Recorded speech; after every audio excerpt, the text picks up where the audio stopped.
I appreciate that you're doing it. I am notoriously bad at remembering to do that. So welcome everybody. We're about to get started, and as we're getting ready, I put three things in the chat. One is a download directly of the PDF of the slides for today's session. One is a handout for today's session. And then the third is a link to a folder where you can find all of those things again, as well as a Google Slides version of today's slides. So you can follow along with those slides or just refer back to them later, whichever approach you want to take. Keep introducing yourselves in the chat. Thank you all for doing that. And welcome. Just to confirm, you are in the right place for audiovisual preservation. That's what we're talking about today. My name is Annie, my pronouns are she, her, and I'm the program leader with Lyrasis, which means I run our training program at Lyrasis, which is a nonprofit that supports libraries, archives, museums, and other cultural heritage institutions. Another part of my job is consulting.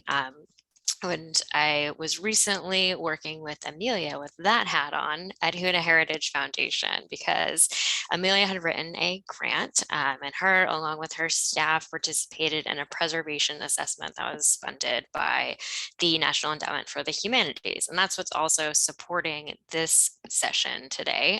And Amelia and Huna Heritage Foundation staff wanted to increase the impact of that grant funding, and so opened it up to people from around the state. So I'm really excited that you all found out about it and joined us here today, and we're going to be talking together about audiovisual preservation. So thank you, Julie, for hosting and setting up the webinar and everything as well. So thank you all so much for having me and for participating today. I want to give you a brief tour of where we're headed over these two sessions. Today, we're going to start with talking about different formats of audiovisual materials, and we're going to start with a little guessing game. It's truly a game, no scoring. And then we're going to talk a lot about different formats and historical formats that were used for audiovisual collections. We'll talk about inventorying collections, and then we'll get into a little bit about rehousing or not, making some choices. And then in our next session, we will talk about taking action on AV preservation through digitization, in-house or outsourcing it. We'll talk about preparing collections for digitization and capture, and then a little bit about digital preservation. We'll just kind of like dip a toe in that. So those are the topics that we're going to be covering. I wanted to go over a few things around participation in our session. So first one, you all already figured out, if you want to have your video on, you can. If you want to keep it off, you can do that too. Totally your choice. You've all also already found the chat box, it seems like, and keep using that to introduce yourself, to chat with each other, and to ask questions. I will keep an eye on it, and I'll kind of pause throughout to make sure that I've addressed any questions that are coming in through the chat box. But also feel free to have sidebar conversations if you want. If I will ask a few discussion questions throughout the session today, you can answer those in the chat as well, or you can virtually raise your hand. I think we have it set up so you'll be able to do that. But somebody correct me if I'm wrong on that. So if you can virtually raise your hand, and that way we'll make sure that there aren't too many people speaking at once. And when you are not, I see Melissa has a hand raised, so great. Thank you for confirming that. So you can raise your hand virtually. I will call on folks, and then you can unmute and speak. And then when you're not speaking, please stay muted just so there's not too much background noise. Like I said, just to reiterate, ask questions as we go, and there will be time at the end as well. And please stay muted when you're not talking. I'll do a few informal polls throughout in the chat saying like, say yes or no, and things like that. Later in the session, I will have one additional link and we'll open a separate browser window for a poll. So just a heads up. And then again, those handouts are in Google Drive. And for anybody that joined after I dropped the link, there it is again. This is a link to the Google Drive that is on this. It's mostly here for the slide handout later, but if you wanted to type in a bit.ly link, you can also do that from here, what you see on the slides. What's in there are the slides as a Google slide, as a PDF, and then part one as you might guess, is for today. That's today's handout, and part 2, that's going to be tomorrow's handout. When you get there, you should be able to save as a Google Doc or download if you are logged in, or just download if you're not logged into Google. And give us a little note in the chat if you can't access any of that. All right, that's all the technical stuff. And I'm actually going to go ahead and turn my camera off so that I don't run into any internet bandwidth issues, because sometimes that happens and that can help prevent it. So I'm going to turn my camera off for a little while. I'll come back on towards the end of the session. Okay, there we go. So we're starting off, no surprise, with a little introduction. And that introduction is, why are we talking about audiovisual preservation? And I think you probably all already know this, but they meaning like professional organizations, literature from preservation and cultural heritage fields, have been saying for quite a while, since 2012 actually, that in the next 15 to 20 years, many analog audio recordings must be digitized before sound carrier degradation and the challenges of acquiring and maintaining playback equipment like a tape deck make the success of these efforts too expensive or unattainable. So, 20 years may have been a little close. We've got 10 years left in that, according to this timeline. But still, the point here is that there is a timeline, that audiovisual collections are different from paper or photographs, in that paper and photo, if you leave them on a shelf in a, well-conditioned room, they'll last for quite a long time for most formats. With AV collections, they're dependent not only on a fragile and deteriorating carrier like film or magnetic tape, but also on equipment to be able to play them back. So because of that kind of perfect storm, they are a little bit more in urgent need of preservation attention than our paper or photo or other more stable collections. And that perfect storm is what you can mash up into 2 words as degralescence. It's the perfect storm of obsolescence and degradation. So obsolescence meaning that,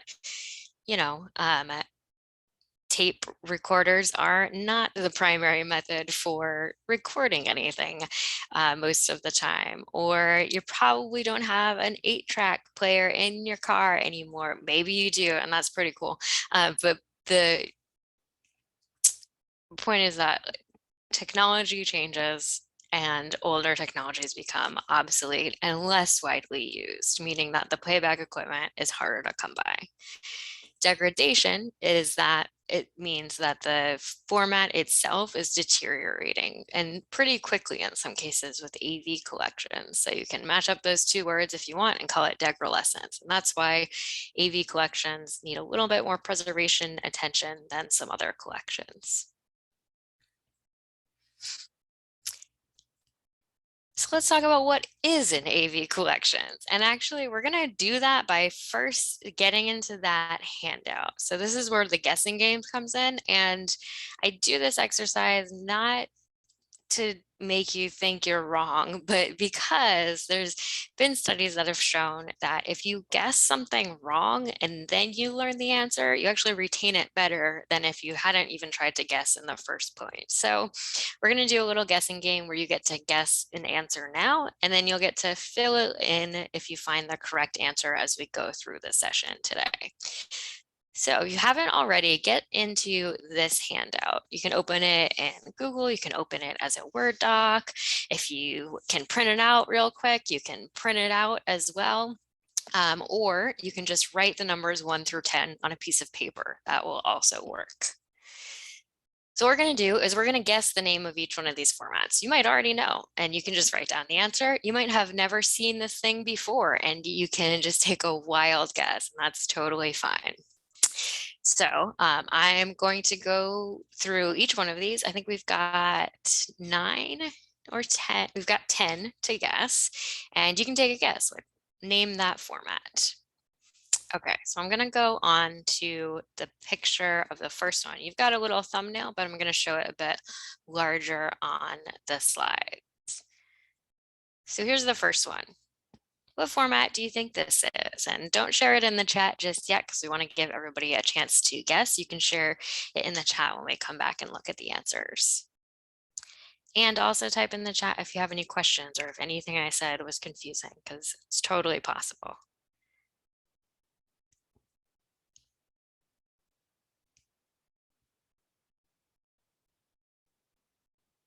We'll do about 10 more seconds on this one for you to have a chance to think and look at it, and then I'm going to go on to the next one.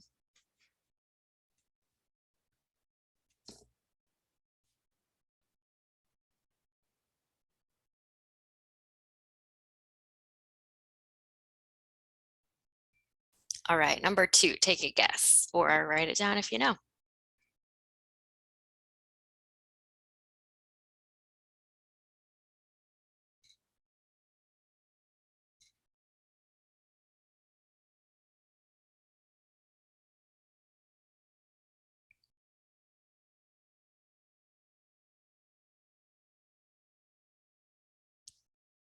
Number 3. Nice. Somebody just bought 3 of that one. If anybody just bought 3 of these, I would love to know.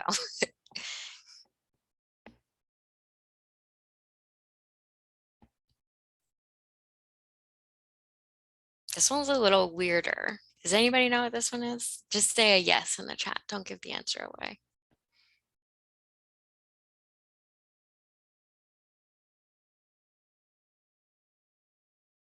Number 4.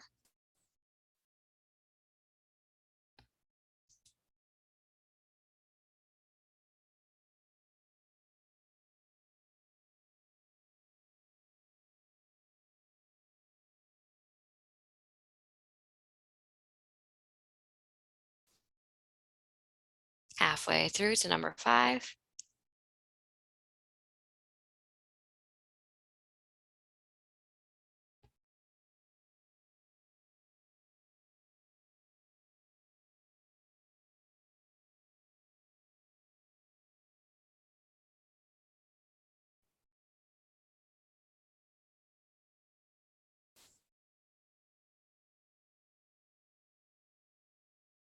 Got number 6 now.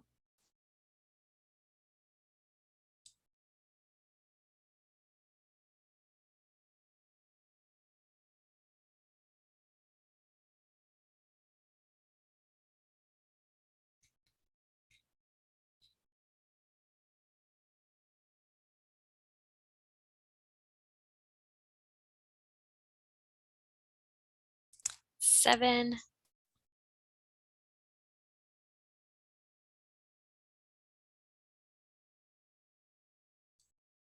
Does anybody have a player of one of these? Go ahead and share in the chat if you did. I will give away a little bit. They were like a consumer technology, and I weirdly had one, right? Okay, I see a boy, those take me back. They didn't get really popular. I think my family was an early adopter of them for some reason. They didn't stick around. All right, number 8.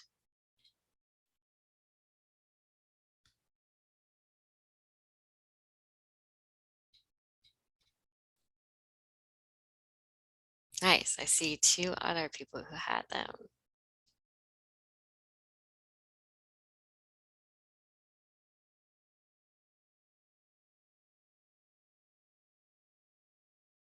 Nine.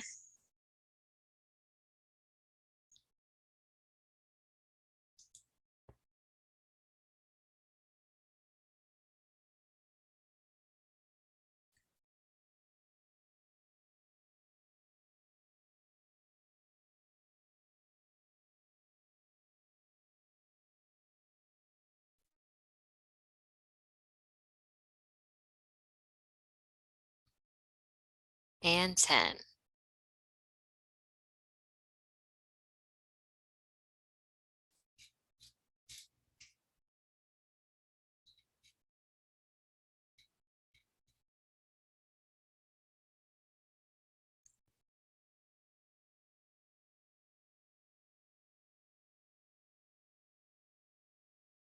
Okay. So hopefully you were able to take a guess. Maybe it was a wild guess. Maybe you got 10 out of 10.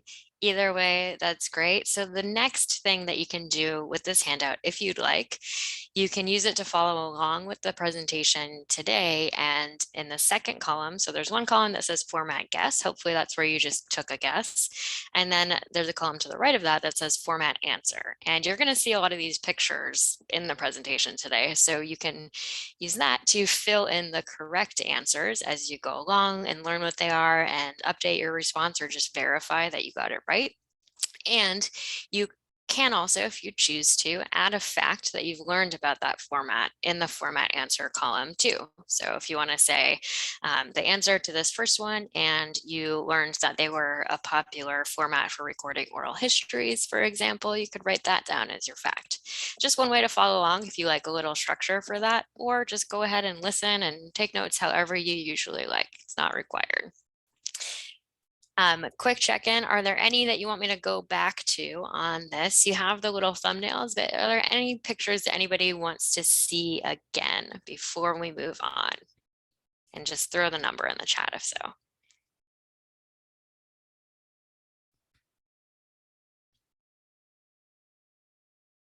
Okay, I don't see any numbers in the chat, so it looks like you're all set. And let's start with talking about identifying some formats.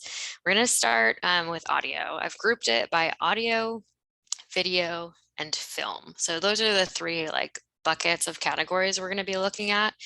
And the way that I'll talk about each format that we look at are starting with identifications, and then in some cases, how they deteriorate.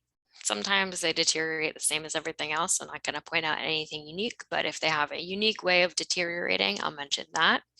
I'll talk about appropriate handling for the format, and then about guidelines for storage. So those are the elements of format that I will talk about most in this session. I'm going vaguely chronologically, but we're going to jump around. Like we'll start with audio, and then we might jump back in time a bit when we get to film, and then we'll get on to video.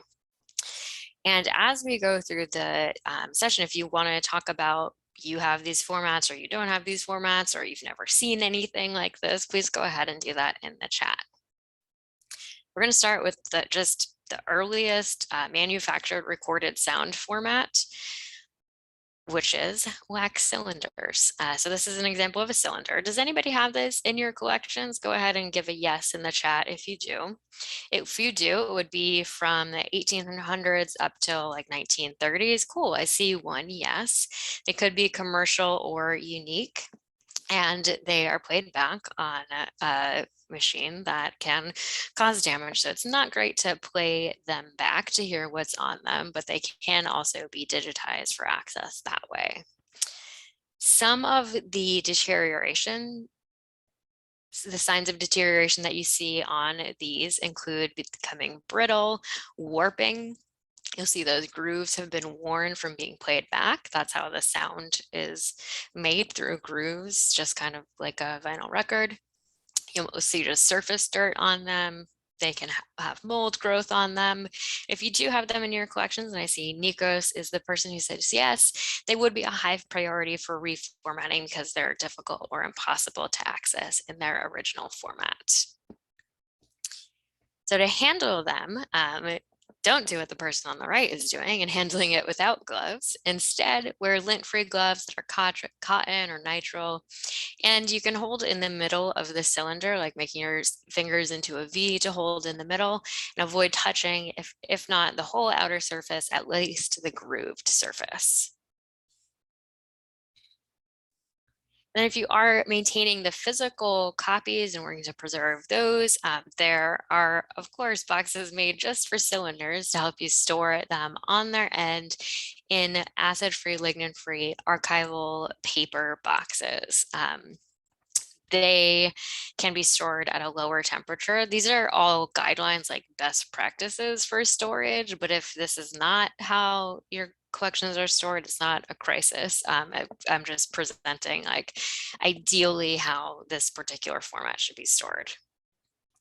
So we're not going to linger too much on early formats because there's not a lot of folks who do have them, but I'm going to mention one other, which is wire recordings. Anybody have wire recordings in your collections?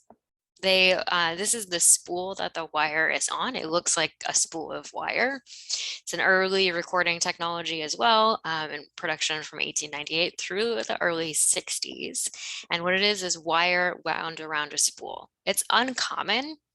And since I don't see anybody saying that you do have it, what I'm going to say is just if you do find one, it's a high priority for reformatting, and don't touch it without gloved hands.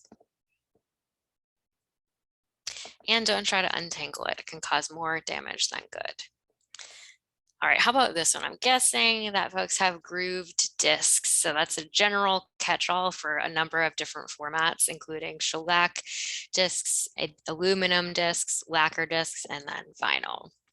And vinyl you might have in a personal collection, like Laureen mentioned earlier. So in your archival, library, museum collections, you may have any number of these different formats. Some of them deteriorate, like the one that you see on the right, where the layers will start coming apart from one another. That can happen just due to age and the way that the item was manufactured, but also in response to high temperature and high relative humidity in a space. So you might see those layers delaminating. Underneath on this one that we're looking at in particular is an aluminum base. They can also have glass bases, which are fragile, as you might guess. They are glass. Aluminum bases are a bit more sturdy, but they are not super common. They would often be for like one-off home recordings or radio transcriptions, and that aluminum base is kind of a telltale. This might be something a little bit unusual. This is a format called, hold on one second.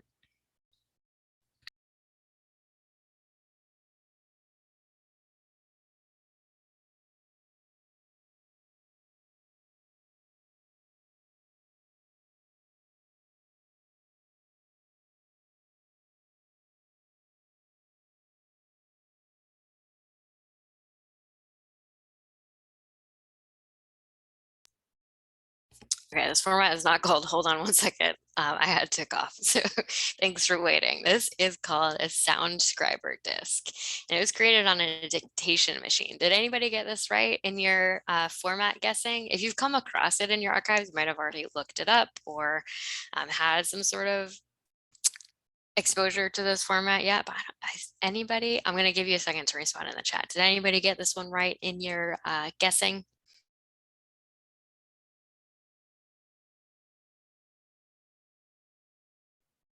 Okay, Freya says no. Maybe, I think you're not alone. I threw it in there because it's a fun, weird one. So it was created through dictation. And so these are unique, but they could be something boring like office notes from an organization that has no affiliation with you. That can happen. Or they could be actual like notes related to your organization, your institution, your community. If you come across one, it's likely that it would be unique material. So take a look, and they are identifiable from their color, which it may be a little hard to tell depending on your screen, but it's a greenish color. And then they also have that square in the middle, which is different than the circle in the middle of most other grooved media. So again, as a catch-all, groove discs can be many different formats, but some ways that you can see them deteriorate include delamination. So the one layer coming apart from another layer. On the left is an image of the second bullet point that says palmitic acid exudation. And it's kind of a specific one, but I bring it up to tell you that it's not mold. So mold can grow on grooved discs on their surface, but this in particular, this kind of overall white is not mold. Because it is palmitic acid, and that's a plasticizer that was used to make that layer more plastic, and over time it just exudes out. I think it's accelerated by humidity, but it also just happens because of age. If you've ever bought a vinyl disc at a yard sale and went home to play it and it was all warped, you're familiar with warpage. That happens because of exposure to heat and storage conditions that are less than ideal. You'd also see surface dirt, which impedes the playing, a fragile base, like it could be cardboard or glass, and they can become brittle over time. And lastly, the grooves can experience wear. So those are the ways that generally you'll see grooved media deteriorate and the ways that their playback is interfered with. So to handle them, wear gloves if you're handling archival materials, archival discs. Handle by the center and edges only, not by touching the grooved area, and don't drop them. Not that you would ever try to drop something, but you might do things like label a carton. If you had a bunch of glass discs, label it really clearly saying fragile so that you will know to take extra caution. Some good storage practices for these include storing them upright in sleeves and boxes. Polyethylene sleeves can be used between the discs and original paper sleeves for an extra layer of protection. Don't overload those boxes. Like a page box is not great records storage or album storage because they can get really heavy really fast. And then again, ideal temperature ranges here. Real life temperature might be higher, and it's not a reason to panic.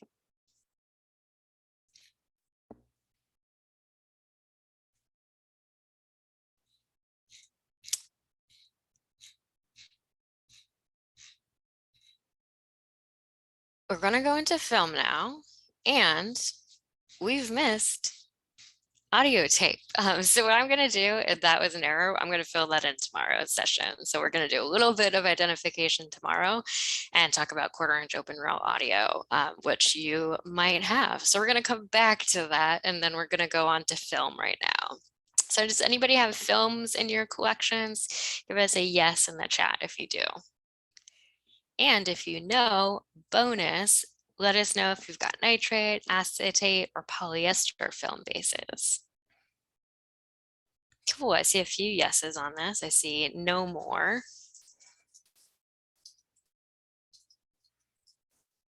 I see a yes, acetate, and yes, not sure of base. Great, because maybe after this, you can check.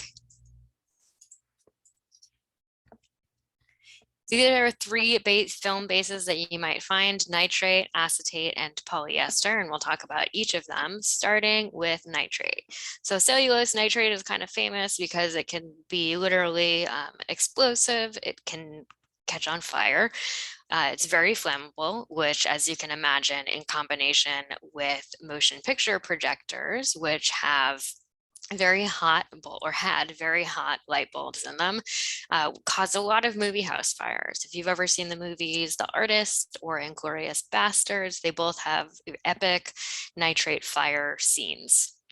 Again, it's not a thing to panic about in an archival collection, but it is a thing to be aware of. So first, if you've got 35mm motion picture film or 4x5 negatives sheet film, those 2 formats could be nitrate if they are from between 1889 and 1950.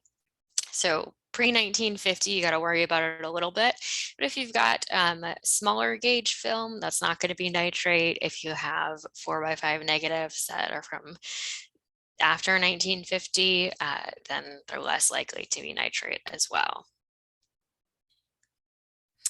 Nitrate film deteriorates in the way that is pictured, or one way it deteriorates is pictured here, and that is it turns like a weird gooey, and that's that red ring, and that's where it's kind of gooey, and then it turns more crystally flaky, and obviously that's not something that you can recover information from. So that's one reason if you have nitrate, it would be important to prioritize it for reformatting.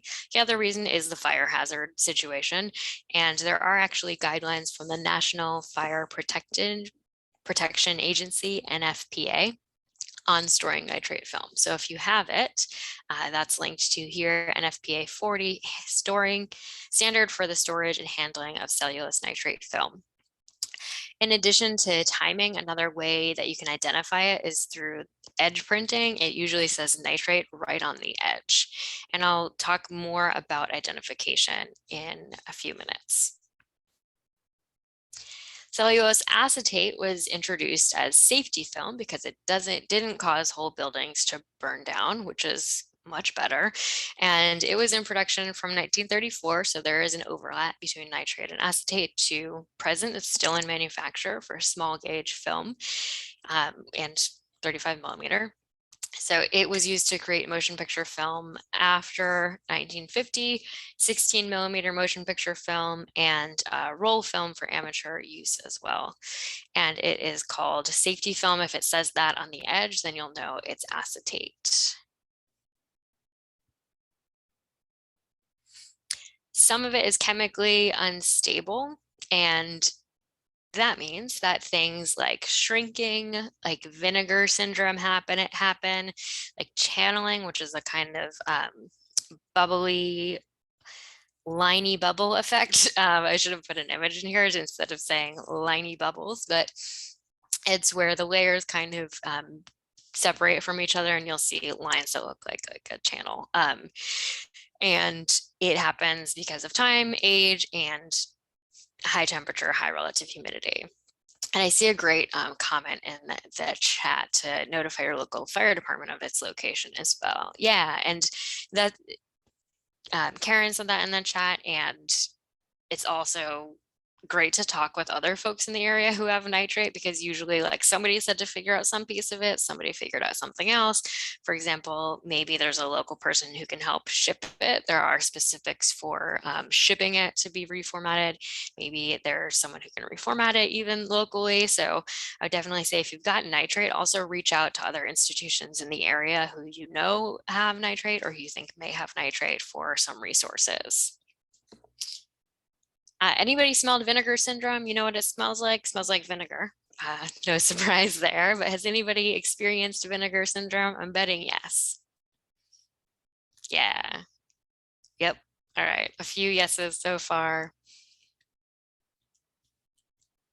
What it is acetic acid off-gassing from that deteriorating acetate film. And so that's why it smells just like vinegar. And it is accelerated by storing in something like a metal can, which film is often stored in because it's a closed environment and it just starts feeding itself and then accelerating that deterioration. So one way you can prevent it or slow it down is through vented cans, which we'll talk about. Cold storage also slows it down. And you smell Vinegar Syndrome with acetate motion picture film, with acetate microfilm, with anything that's acetate based. Technology changed again, and polyester film was introduced in 1955. And if you have a reel or a reel of film and you hold it up to the light, if it's translucent and it allows light through, that means it's polyester film. So it's just one way to distinguish it from acetate if there's no edge markings that distinguish the two from each other.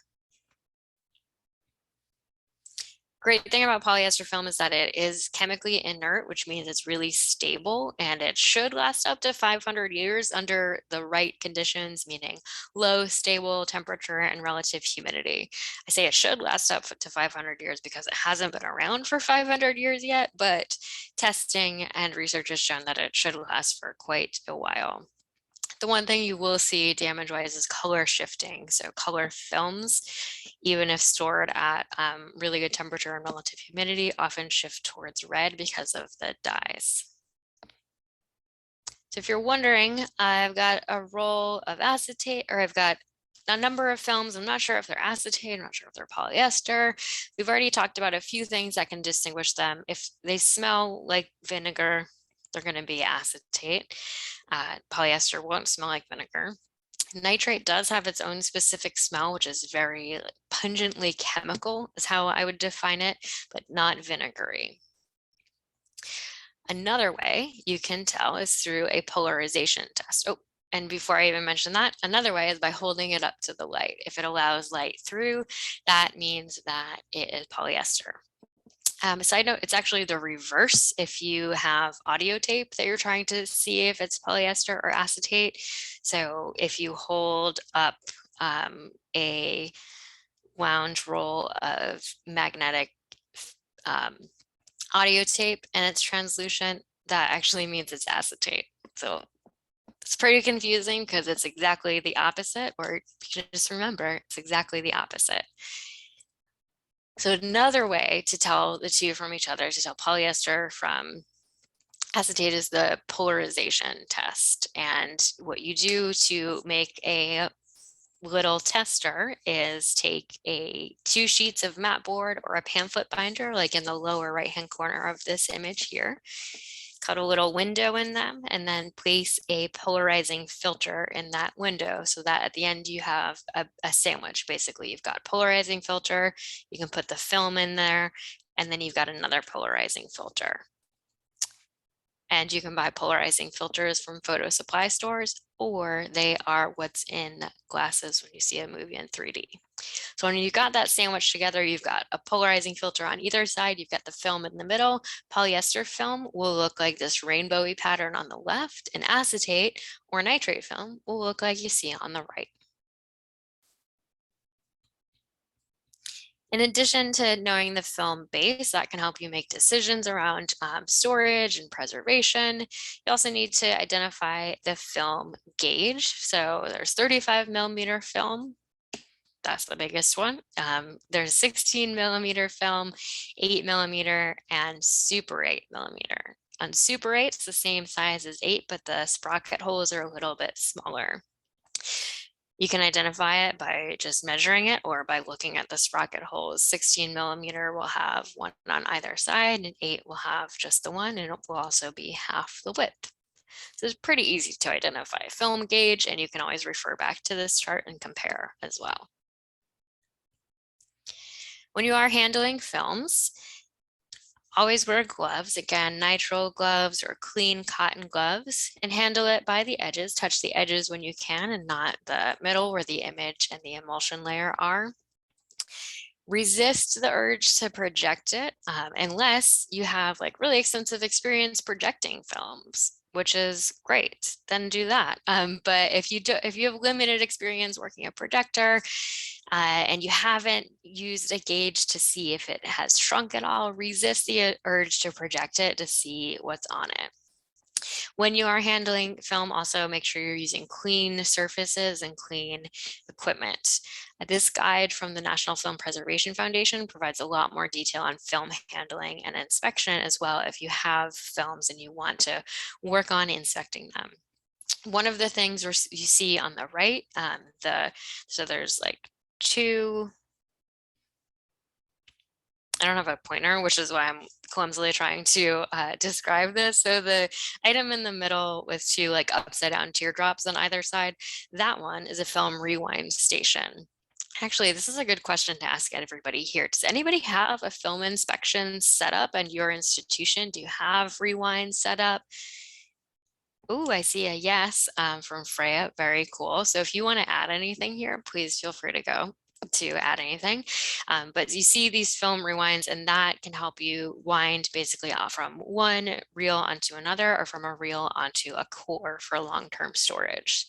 So if you're interested in learning more about setting up a station for film inspection, if that's something you have a lot of, I would take a look at this, or maybe connect with your colleagues who are here in the session about sharing equipment too, because that's something that's often done where you might need to inspect like one film, but you don't need an entire setup. So consider whether you can network in the area as well. Ideal storage for film is in inert plastic vented cans on cores. So often how you'll find film stored is on metal reels and in metal cans.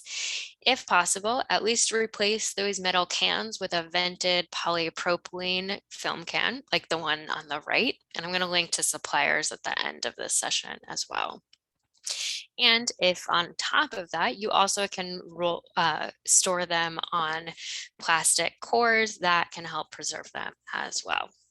Cold or cool storage is ideal, but again, as cool as possible, as stable as possible within your circumstances is usually what's more practical. As a reference for later for cold storage and cool storage, I wanted to point you to the Image Permanence Institute. They have a lot of great resources on photo and film preservation, and they make some recommendations on cool and cold storage and what's best for each format. So if you want a reference later for what's best for each format, you can come back to this.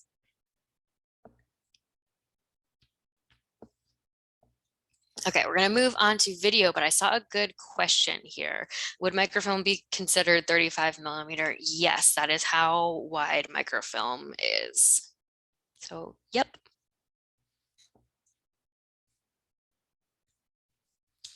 I'm going to pause for a second to give you all a chance to also ask questions. Any other questions at this point before we talk about video?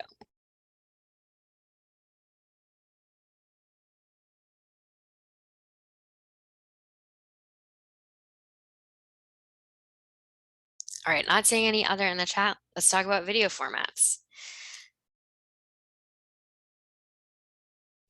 Here we go. Okay, so we're gonna, I knew I had, I've made a little bit of an error in grouping the slides. So we're actually now gonna talk about audio.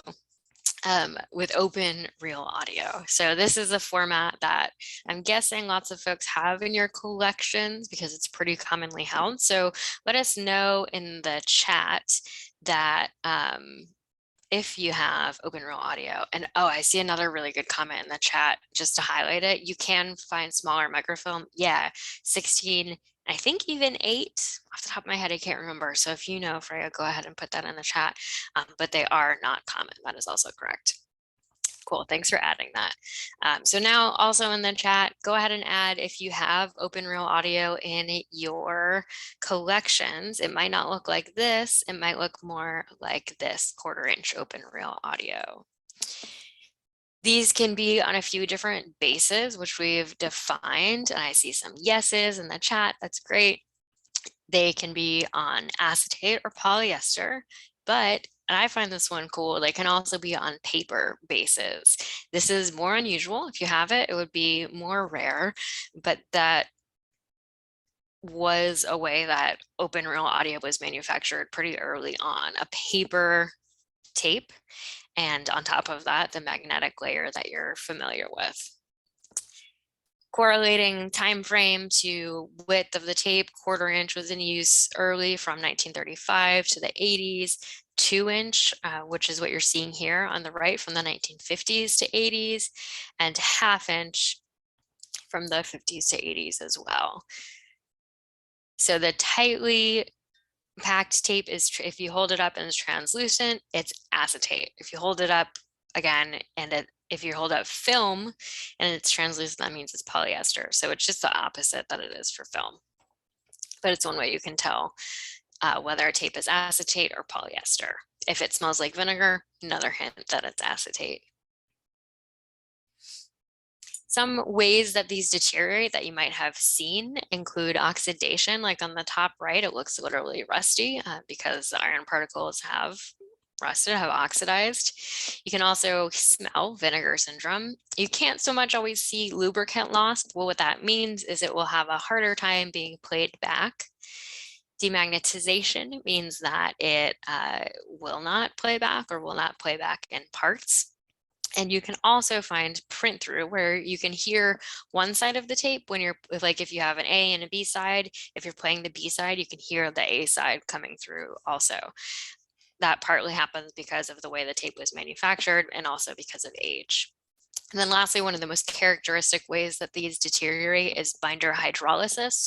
That's the fancy name, or sticky shed syndrome, which is what it sounds like. The binder layer on that tape, so there's like the polyester, there's a binder, and there's iron particles in it, and that binder absorbs some water and becomes sticky, and then those pieces can actually shed off, and that means that you'll lose part of the audio when playing it back. That can be prevented by storing at cool dry conditions. It can also be reversed by baking tapes, which is not like just sticking them in the oven and send it to 350. It's a more controlled approach than that usually, and will be done often if you're outsourcing the digitization of that reel to a vendor. They might bake at a really controlled low temperature. Food dehydrators can also sometimes be used to address that sticky shed syndrome. It's about pulling the water back out of that binder layer. So handling these, so folks who have these in your collections, cool. And I see we have a baker in the chat. Handling these, if you have them in your collection, then you probably are already doing these things, wearing lint-free cotton or nitrile gloves, handling by the shell or flanges and hub only, not touching that recording surface. And ideally, tape should be wound tightly and evenly. So if they're wound really loosely, they may not maintain their original shape as well, or if there's like an uneven pack, they may not play back as well. These should be stored upright with hold down tape used to hold down loose ends.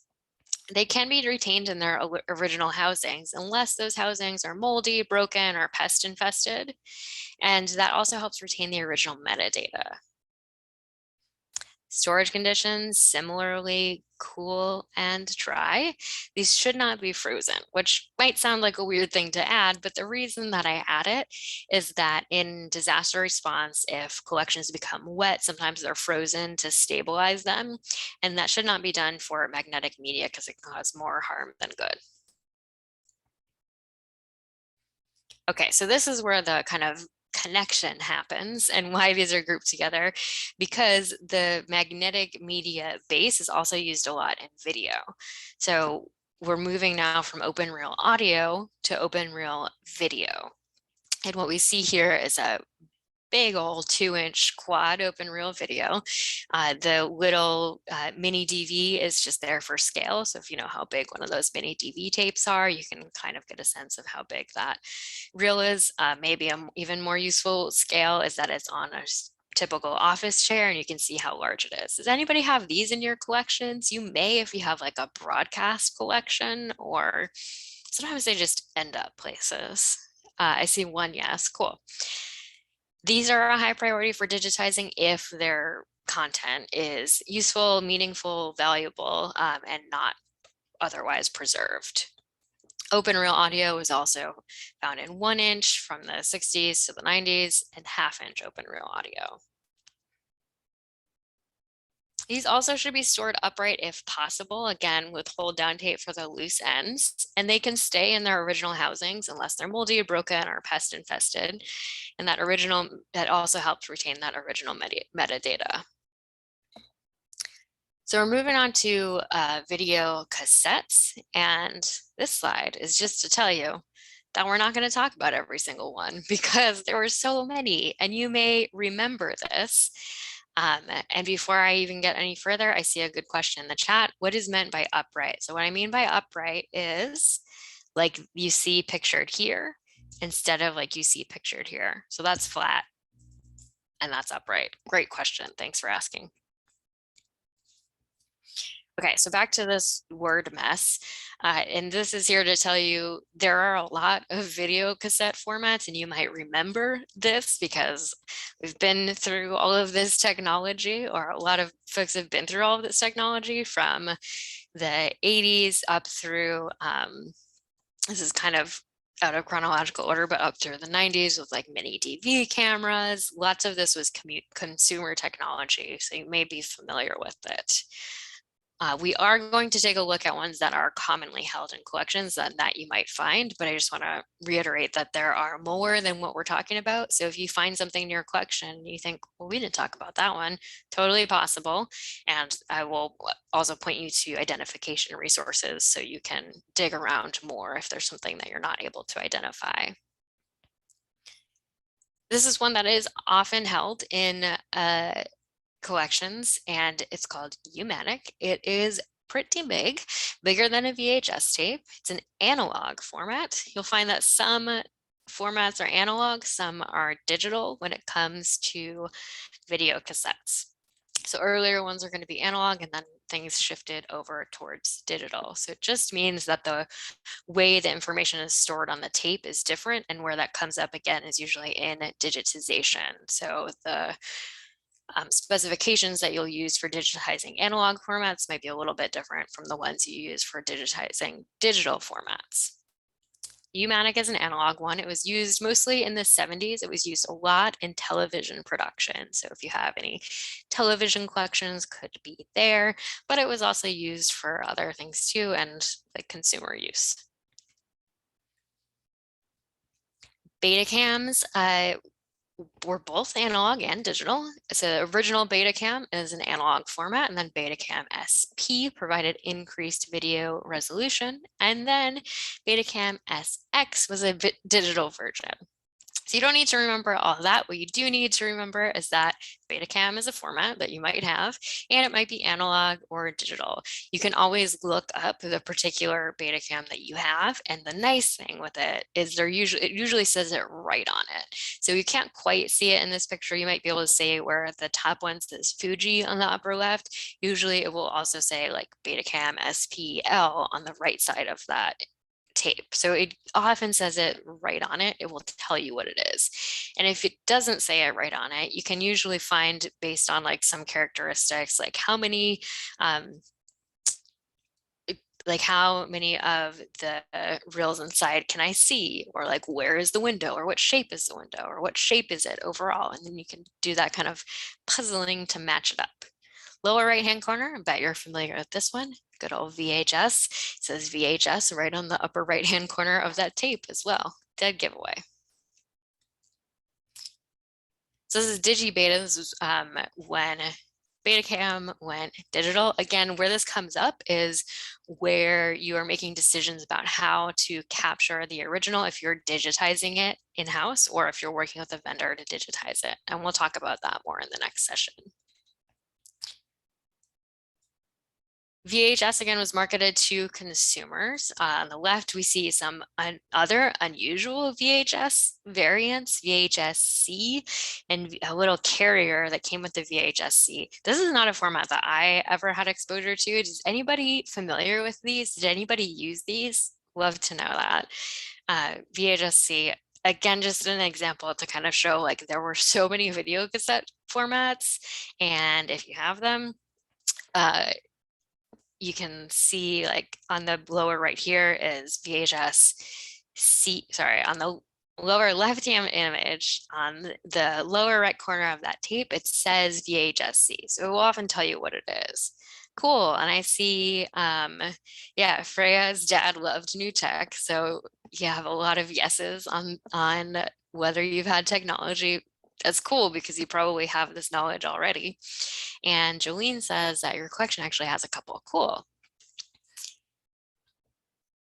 There's also SVHS, was like a big VHS. So there's other formats as well.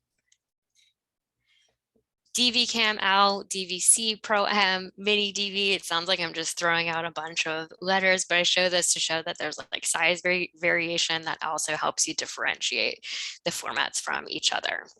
The other reason to know what formats you have, if you are digitizing in-house, to be able to find the right equipment for them. So handling cassettes, often people are familiar with how to handle cassettes because you may have had VHS tapes and you know what damaged them, like touching that tape. So don't touch that recording surface, handle it by the cassette only. Don't pull on that tape or create tension because you could break it or stretch it. And don't leave it in the playback machine. If you are playing anything back, take it out when you're done because it will store it in a position that's not ideal for the long term if you leave it in that playback machine. This image here is just to show you like how big a dust particle can seem on a magnetic tape.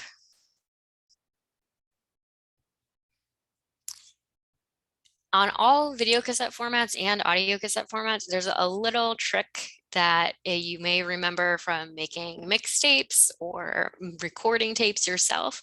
It is a little record protect mechanism. And this is an example of U-matics and where it is. That little red dot, when it's in the tape, it means that it could be recorded over. When you pop it out, it means that you can't record over it. So the reason to do this during processing or during preparation for digitization is that if by some fluke accident, somebody pressed record instead of play, this would prevent this tape from being recorded over. And it's super easy to do too. So that's why it's often recommended to do it just during processing or when you're preparing collections for digitization. Just pop it right out. You can use your fingers. You can use like a tiny screwdriver if you need a little bit more leverage. The resource that I've linked to here also gives you the location of this record protect mechanism on every cassette format. It's called the Preservation Self-Assessment Program.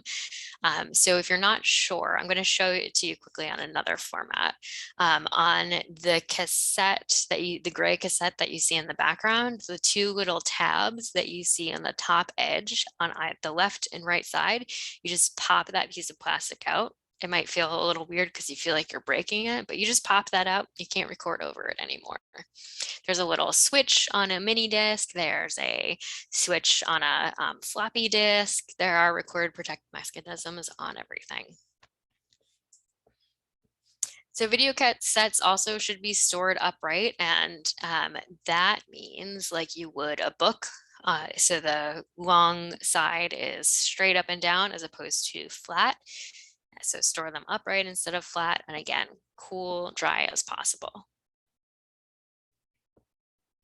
right, so we're jumping back to audio cassette, which probably again familiar with. There was also those mini cassettes that are micro cassette, and those were used in like audio recorders or in answering machines, things like that. You might see the regular size cassette as well. There were also digital audio tape or DATs. You'll see those in collections sometimes. And I want to highlight that one because those, the way that they were manufactured, it seems that they're not maintaining their data super well. So DAT tapes, which is redundant, but DAT tapes, digital audio tapes, are a higher priority for reformatting than some other formats. So if you have digital audio tapes, maybe consider, if the content is valuable, prioritizing those for reformatting because the original format is pretty unstable. These can be analog or digital as well, again, which comes up if you're doing reformatting. Some of the types of damage that you see with these include the felt pad that applies pressure when you go to play it back can be detached. If you work with a vendor, they will usually repair that before digitizing. And if you're digitizing in-house, that might be a thing to add to your workflow if it's not already, to repair tapes that are broken. You can also see broken shells. That doesn't mean it's irrecoverable. It just means that shell has to be replaced before it can be played back safely. Just like with video cassettes, don't touch that tape, handle it by the cassette only. You can disable the record protect mechanism on these and don't leave them in that playback machine. And here's what the record protect mechanism looks like when it's still there and then when it's been snapped out of a cassette. You can use whatever small tool, a small screwdriver can work for this too. So store these upright, not like you see here on the left. Retain those original housings unless they're moldy or broken or pest infested, and retain that original metadata as well.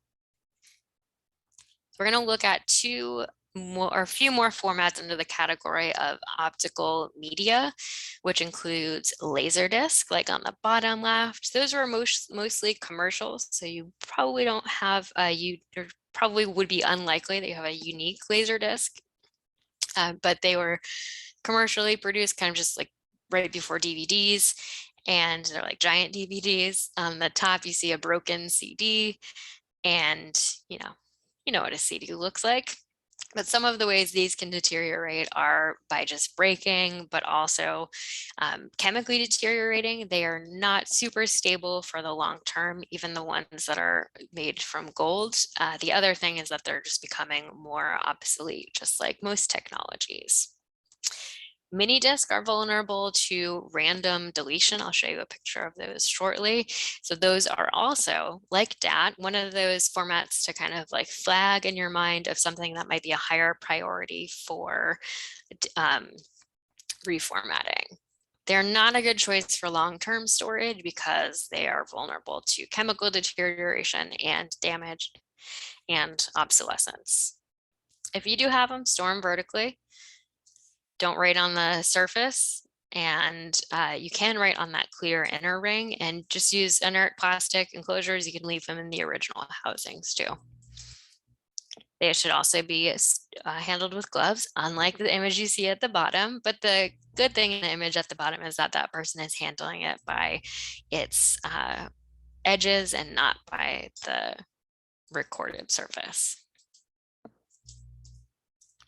And here is a mini disc. So I think it was Freya at the beginning who said that they also have a mini disc. This is what I was mentioning earlier. I had one of these. If others want to weigh in, this is like a Sony Walkman mini disc, and it was a consumer format that you could buy commercially produced ones, or you could like burn them. It was also used a lot for oral history recordings. So you might have them in your collections in that iteration as well. And this would be a priority for reformatting if that content is important to preserve. Okay, so what we're going to do now is go back to the guessing game, and in the chat box, go ahead and share what you think this format is. And I bet, I'm thinking at this point, you probably know them all. So go ahead in the chat, you can go ahead and share. And if at this point, you can go ahead and correct your answers if you haven't yet, or add your answers if you still didn't know. So whoever wants to start, go ahead in the chat and share. What's this format? Yeah, 1/4 inch audio, audio reel to reel. 1/4 inch just gets a little more specific. You're both right. Okay, how about this one?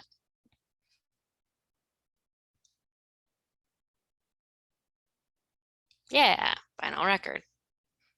That one's pretty easy, I think. How about this one?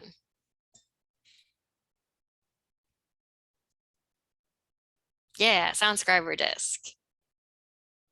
Since I told you. How about this one? 8mm. I don't think that's quite right. 35mm is a good guess because there are sprocket holes on either side. And you don't have anything for scale here, but it's not 35mm. There's one more gauge it could be. There you go, a 16mm. And you, by the deterioration, might be able to tell what base it is. I'll give you a hint. If you could smell it, it would smell terrible. What film base do you think it is? Yep, it's acetate. The hint was a giveaway. And you can also tell that it's acetate because of how brittle it is. So it's not nitrate because it's 16mm, and nitrate was never made as 16mm, and it's not polyester because polyester doesn't just like break like that, like the pieces are just flaking off, and that doesn't happen to polyester. All right, how about this one?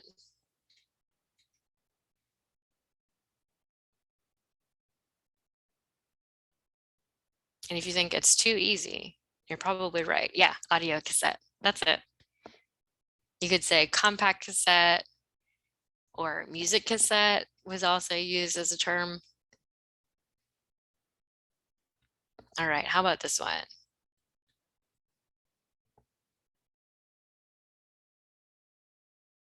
Mini DV is close because it does look a lot like a mini DV, but it's actually not.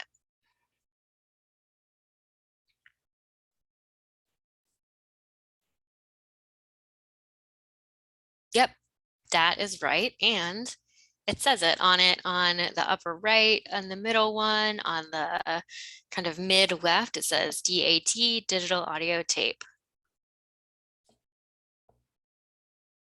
How about this one?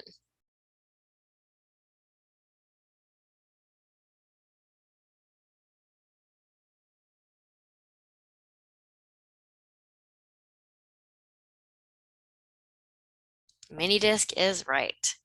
They were very colorful and also had these little holders. All right, number 8. How about this one? I would say this one's maybe a little harder.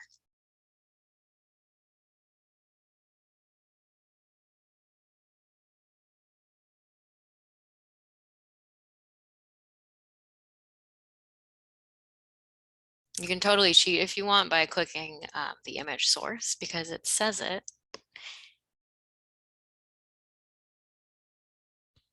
And I bet you can get as much, I bet you can get some characteristics. So even if you totally don't get it, yeah, exactly. Chloe just put in the chat, it's magnetic, real, not sure if audio or video. Anybody else have a guess? Net?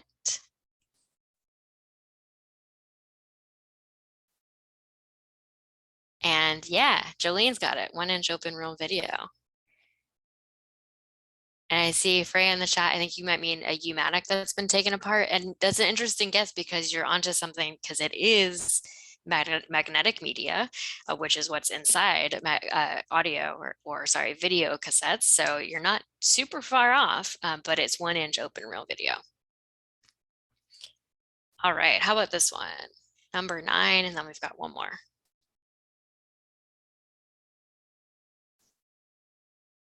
Betacam SP, good reading from that text on the top. Yeah, I believe this one is video from the source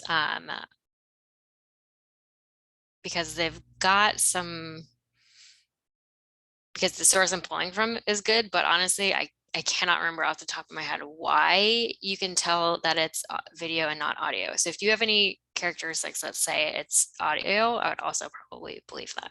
So go ahead and add things if you have suggestions on that one though. And then this last one, I think you can all get this one. You can all type it if you want. Yeah. It is VHS. Easy one for the last one. Okay. Thanks for playing that guessing game. I wanted to point you to this resource. I mentioned it earlier, Preservation Self-Assessment Program. And it is, as the title implies, a program for doing a self-assessment for your collections, but it also has a really useful audiovisual media cheat sheet here. So if you ever find something and you're not sure what it is, take a look here and see if you can find something that looks like it, or if you can use some of the characteristics described to figure out what you might have. So I highly recommend this as a resource. There are certainly others. I find this one particularly easy to use and useful. Okay, so we are going to now have a little bit of a discussion, and then I'm going to put a link in the chat shortly. But for the first discussion, we're going to be talking about inventorying your collection, just kind of like identifying what formats you've got, what might be on them, all that good stuff. And my first question for you, and you can either respond in the chat or raise your hand to respond, is how can an inventory of your AV collections help you preserve them? So I'm going to be looking for hands raised, and also go ahead and answer this in the chat.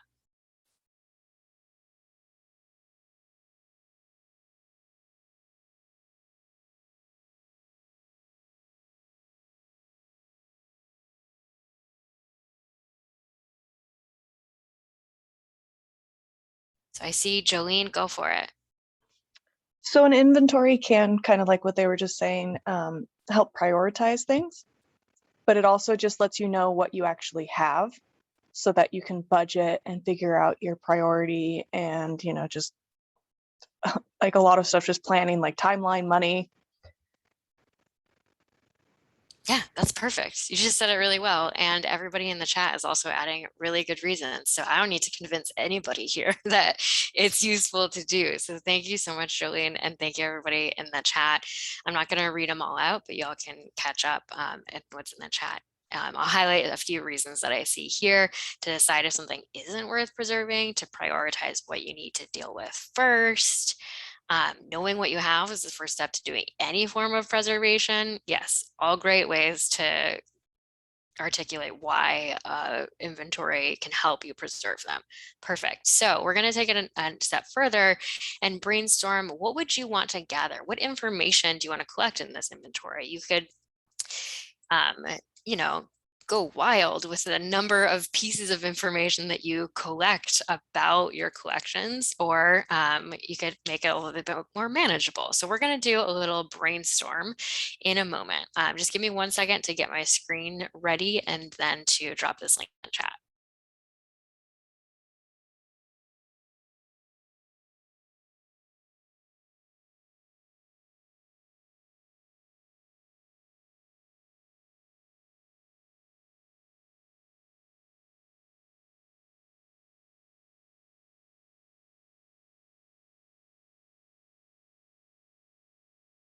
Okay, so you should now be able to go to this link and let me know if you run into any issues, but you should be able to go there and you should be able to add a suggestion in this typewriter font. There you should see a box that says enter a response. You can add a suggestion for another piece of information you might want to gather when doing an inventory. It might be title, it might be condition, format is already there.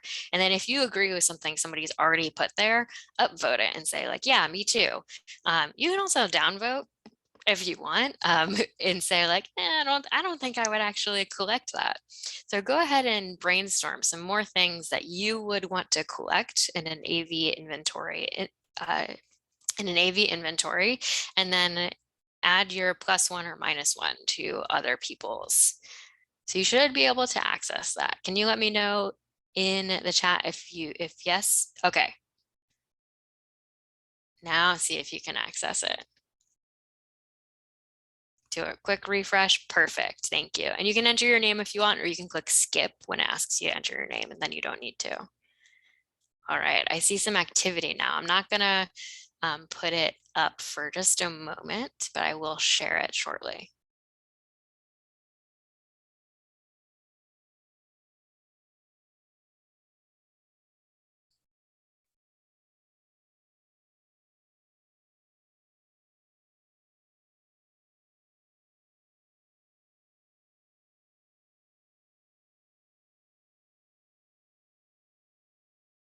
I'm also realizing that I didn't actually have this side up that I was shipping now. So now you can see where you can add another suggestion and upvote or downvote.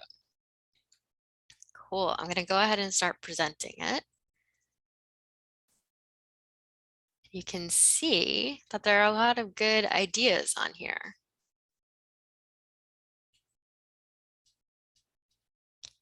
We're going to go for about another like 2 minutes to give you an opportunity to think, figure out the tool, and type into it.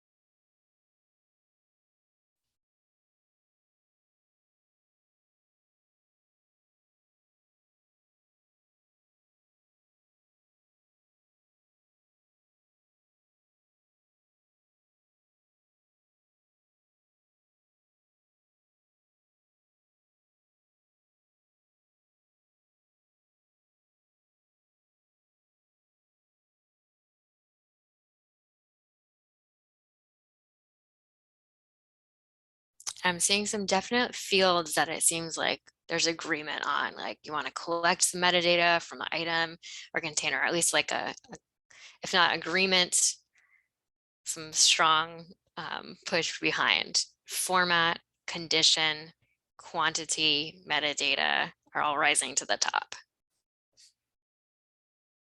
And then some things that maybe some people could take or leave.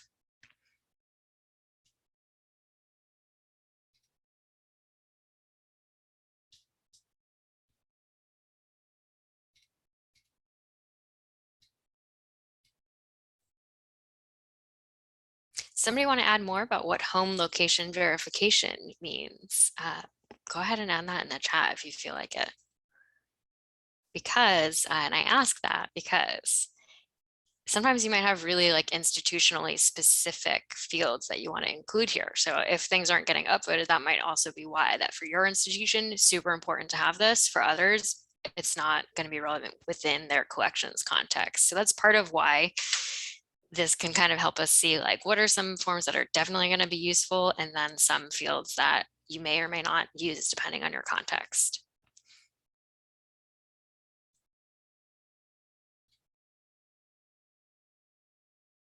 Okay, we're going to do 10 more seconds for you to do any last voting or adding of anything.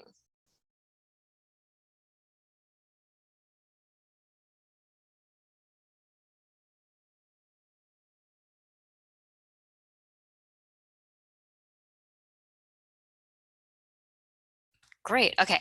Thank you all for doing this. So where I want to kind of like sum up on this is that there's no like one specific set of fields that you need to have in an inventory. The ones that you all have voted to the top are exactly ones that tend to be useful across the board, like the format, a quick assessment of the condition, like looks okay or definitely falling apart. We have condition here, so we could even combine those and see that it's pretty important here. Year is another great thing, quantity of that format, and current storage condition is interesting, less high on here. Historical significance, and then getting into like content and analysis can be a little bit trickier with playback, but a good thing to include if you've got it. And thank you so much for clarifying in the chat, Karen, on the home location verification. That's a really good example of like a specific field that's super useful at your institution and might not be on everybody's list. This is an interesting one too. I just want to highlight whether the content is known or confirmed, because you might like know what it says is on there and then what's actually on there might be completely different.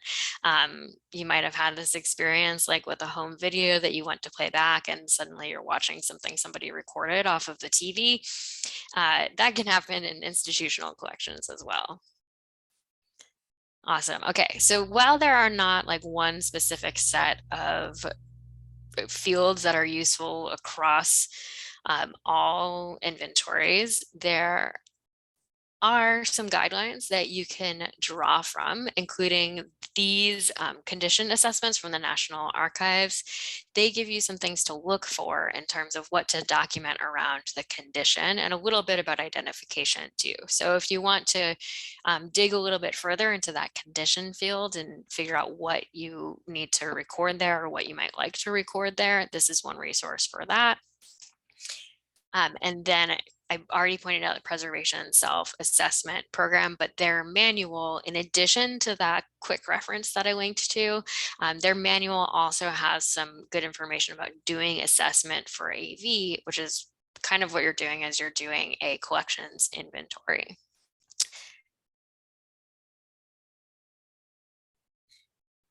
Okay, and as you're doing a collections inventory, the last thing I want to talk about today in our last few minutes is about rehousing. And here's where we're going to do some quick polling. So the question is, should these be rehoused? Yes or no? And if you want to make an argument for either side, please feel free to add that too. So I'm going to show you a picture and you can share in the chat. What do you think? Does this need to be rehoused? Yes or no? Pretend it's not stored on carpet on the floor. Just like this housing, this cardboard box that they're in, does it need to be improved or not? Do a quick yes or no in the chat. Okay, I see a yes. I see another yes.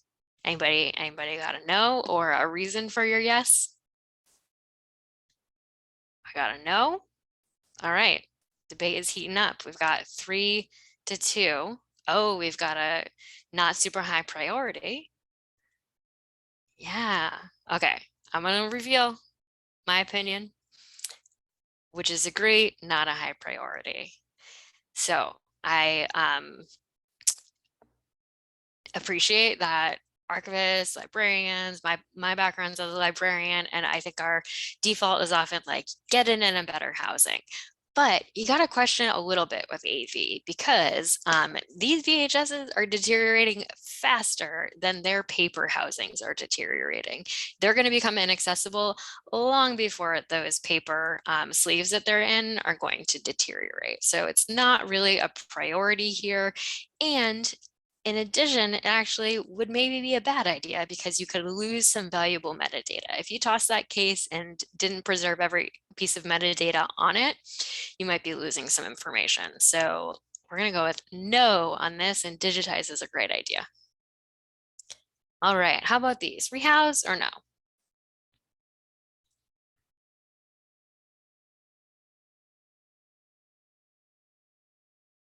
All right, we're getting some yeses. You want to add why? You can pretend like we only have limited resources, and I don't think we have to pretend that we only have limited resources because we live in a world where time exists. So we only have limited resources. Should these be rehoused? And if so, why would you advocate for the resources to be allocated to rehousing these, whether time or funding?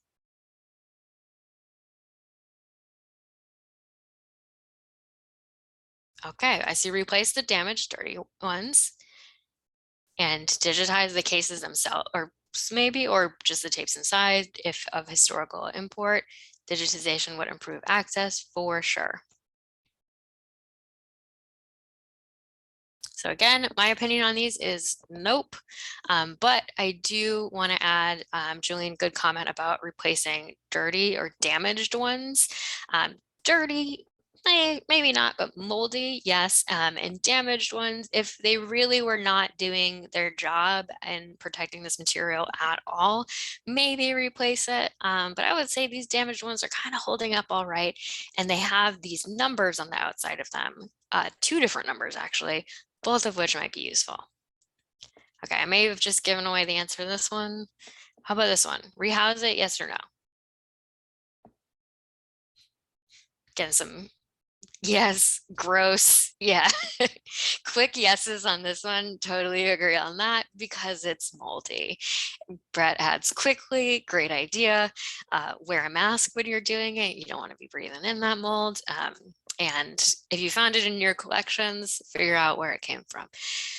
But yes, quick answer on this is rehouse it, because that poses a risk to the item itself and to other collections and to health risk. So if it's moldy, that is a good reason to rehouse. Make sure to capture any metadata that is on that original housing. All right, we've got 3 more. We'll just go through these last 3 quickly. How about this one? Rehouse, yes or no? All right, lots of no's on this one. Totally agree with that. There's nothing wrong with these. How about this one? It's not in a case and it's on a metal reel. Yes or no?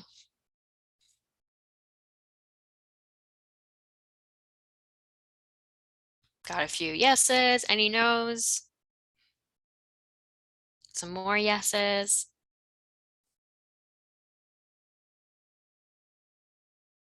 Yes, put it in a storage box. No to the metal reel. Yeah.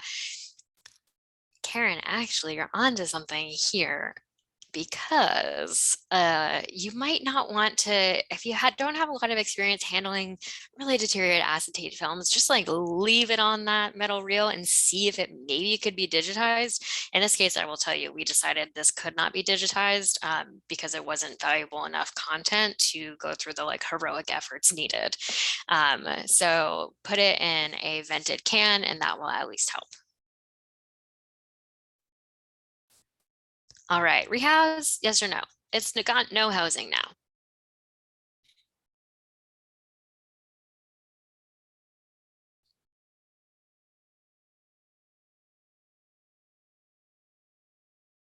All right, it seems we're more in agreement across the group and also with me for this one. And for those last few, in that, yeah, adding a case to this would be good. It protects it from light, protects it from dust, because it doesn't have, it's not like a cassette based format. Even if it were, it'd be good to add a box, but adding a box can be a good decision. So some quick references, some of the things that I'm using to inform my opinions on this. Yes, rehouse if the container is moldy, if it's a film that's in a container without any ventilation, or if there's no container and the media is fragile. No, don't replace it or rehouse it if the original box is stable enough and the original container, even if it's acidic, is like in okay condition. Because we only have finite time, money, resources, direct it towards digitization or other preservation activities. If you're looking for suppliers, these are a few. The Tuscan Corporation, I would like to point out for films, storage, open reel boxes, another source other than like the archival suppliers, which do also have, especially if you need to buy like one or two, can be a good route to go. These are just like for reference, no affiliation with any of these. All right, so we are about at the end of our time for today, and we're right on track, and we're going to start on part 2 tomorrow. So thank you all so much for your participation. If you want to go on with your afternoon, please feel free to. But if you have any questions at all, I'm happy to answer them either through the chat, or if you want to raise your hand and unmute, we can do it that way too. So thank you, everybody. If you're off, then I'll see you tomorrow, and I will stick around for questions.